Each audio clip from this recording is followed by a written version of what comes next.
Mi smo celoten odgovor vlade preučili in sindikati smo se soglasno strinjali z naslednjim odgovorom.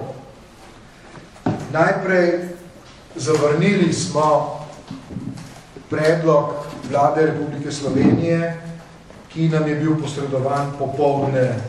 V drugi točki tega odgovora smo povedali, da se z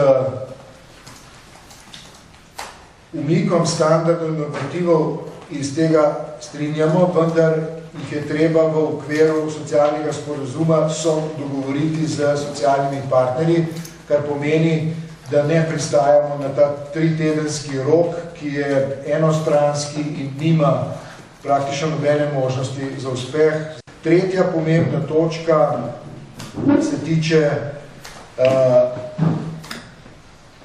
tega, kako naj se dogovorjen predlog sprocesira oziroma kako naj se ga izpelje. Mi ustrajamo, da je to potrebno izpeljati v kolektivnih pogodbah z aneksi oziroma spremembami in dopolnitvami kolektivnih pogodb, od kolektivne pogodbe za javni sektor do kolektivnih pogodb dejavnosti in poklicev.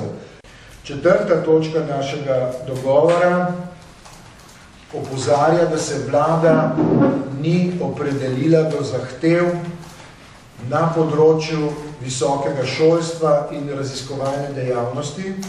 In seveda v peti točki smo jih opozorili tudi na to, da se vlada ni opredelila do zahteve po plačilu stavke. Če bo na vladni strani interes, da se naprej pogajamo in usklajujemo, bomo sindikati na voljo tudi v soboto. Ravno v zvezi z vprašanjem načina pogajanj, hitrost pogajanj, količino presedelih ur in tako dalje.